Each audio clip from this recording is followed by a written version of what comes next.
Hi, Dakota. How are you? Hello, doing very well. How are you doing today?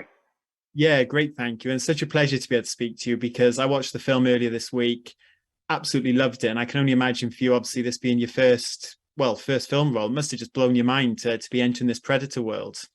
Oh, definitely. It was just a dream come true for sure, and I'm so glad to hear you enjoyed it. Did you actually know from the start that this was going to be a Predator movie? And either way, what was your reaction to learning you were going to become part of this iconic franchise? I didn't really know. I got approached by a casting agent, and she said I have a small part in a movie that I'd like to audition for, and I said okay. And so I did it a few times, and then they eventually flew me out to LA, and I kind of figured out there. But at that point I was blown away, and I realized it wasn't such a small part. So, very big surprise for me. Yeah, for sure. And in terms of obviously being on set and then coming face to face with that predator for the first time, what was that like for you? It must have been a really surreal experience, I would think. Yeah, the first time I saw him, he was walking through the trees in the suit, and I was like, "Holy crap, that's pretty cool." Uh, yeah, it was like when Taabe sees the predator for the first time. He says in Comanche, he says, "Ora potsakutap," which basically means that's some crazy, you know. And I've similar for me. Yeah, and of course, getting to work with practical and visual effects in a project like this, what was that learning curve for you like as an actor coming onto the film? It was interesting. I got to get a little bit of both worlds on this movie, which I was thankful for, just for the experience. Obviously, my scenes with the Predator, he's wearing the full-on suit, so I kind of get to react to that. But also, I had experience shooting with blue screens occasionally, during reshoots when we don't have the same background, or uh, you know, the weapons changing, the different things like that. But luckily it all kind of came together in a way that was comfortable for me. Yeah, for sure. And this film, I think, is so important with it being part of an iconic franchise. And there's such a great level of representation in this film, obviously exploring that very authentic version of that Comanche nation. So, how important was it for you that coming on board something like this, you did get to do something important as well as all the action and the cooler side of things? Well, it just meant everything to me that I could be a part of this project, and also and the fact that it was so keen on making sure it was culturally accurate. Having Jane Comanche woman herself as the producer, at the head of this project with Dan, it was an honor for me. Just because so many times in the past, indigenous people kind of get portrayed incorrectly. Just because of a lack of information, a lack of knowledge. So having her there was golden for me.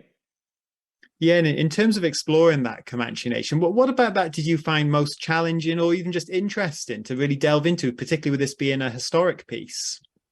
The language for me was really, I'm kind of a language buff. I find them really interesting. So sitting down and, dubbing the entire movie in Comanche, and the Comanche lines that we had before, they were originally looking at filming it, so I auditioned in Comanche. And so just learning about sentence structure and, how certain words, how certain letters are pronounced, was kind of fun for me, and something that I kind of dove deep into but enjoyed.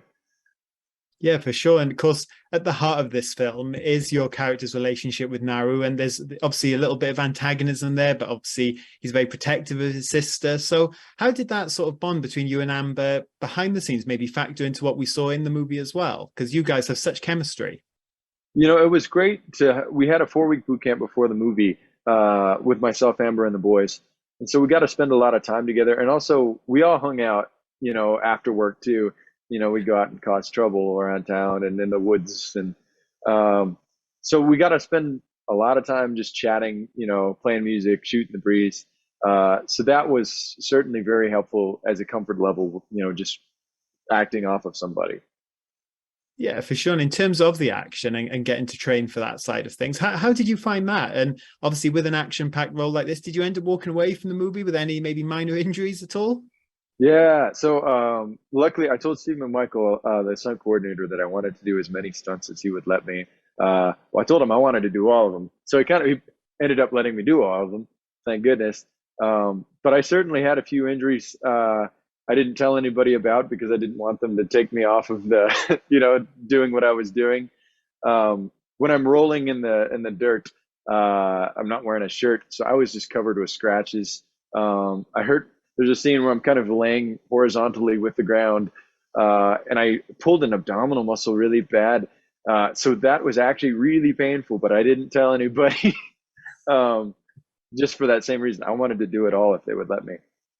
Yeah, for sure. And how familiar were you with the Predator movies before joining this film? And with it being your first movie role, did you feel at all intimidated by that history, or was the fact this is a fresh start for the franchise something that maybe freed you from that sort of burden? The extent of my familiarity was mostly with the first one. Growing up, there's so many of those iconic lines, and it's just, everybody seems to like that first one. But after I learned that I got the role, I went and watched the other movies.